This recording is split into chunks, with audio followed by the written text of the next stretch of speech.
Middle east में जिसका डर था वही हुआ है। दुनिया में अब एक और जंग की शुरुआत हो गई है।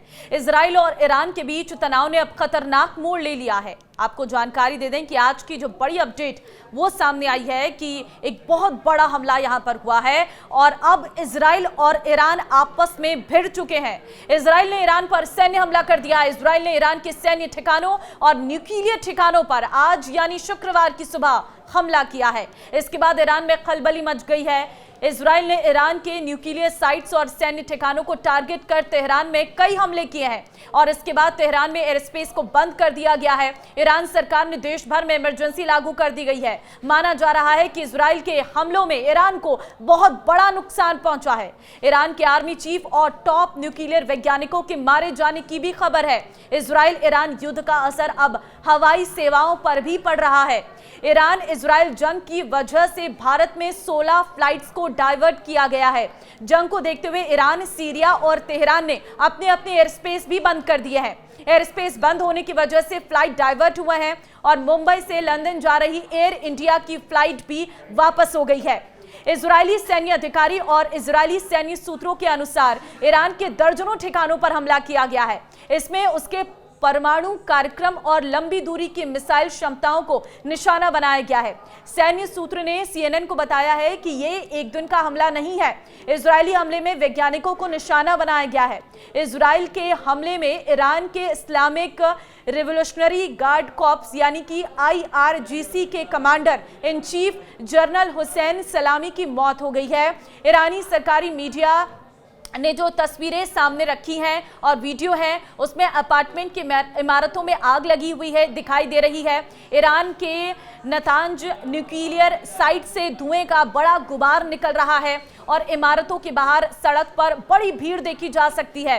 इजराइल ने ईरान को तगड़ी चोट दी है और इजरायली हमले में हुसैन सलामी की हत्या हो गई है।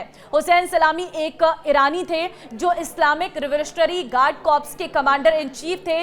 इजराइल के लिए तो वो नंबर 1 दुश्मन थे। उनका जन्म गोल पायगन में हुआ था। वो ईरान इराक युद्ध के दौरान IRGC में शामिल हुए थे और जब वो कॉलेज के छात्र थे हुसैन सलामी अमेरिका, इजराइल और सऊदी अरब को निशाना बनाते हुए अपने उग्र और आक्रामक भाषणों के लिए IRGC के कमांडर में से एक थे। इजराइल ईरान युद्ध के बीच भारत ने भी अपनी ओर से एहतियात कदम उठाए हैं।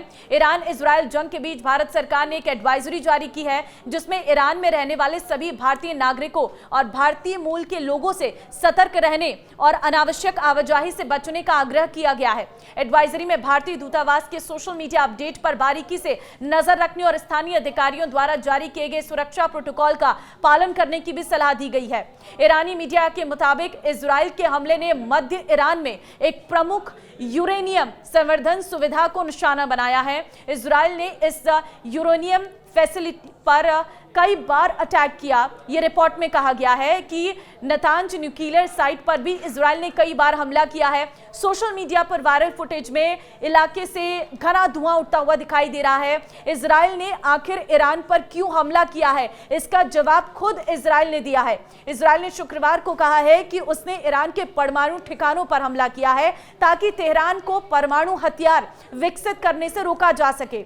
ईरान के सरकारी टीवी के अनुसार तेहरान में कई विस्फोटों की आवाजें सुनी गई और देश की वायु रक्षा प्रणाली पूरी तरह से अलर्ट मोड पर है। इजराइल की ओर से इसकी वजह प्रमुख बताई गई है सर्वाइवल बताया गया है, जो ईरान के परमाणु कार्यक्रम की वजह से खतरे में पड़ा दिख रहा था।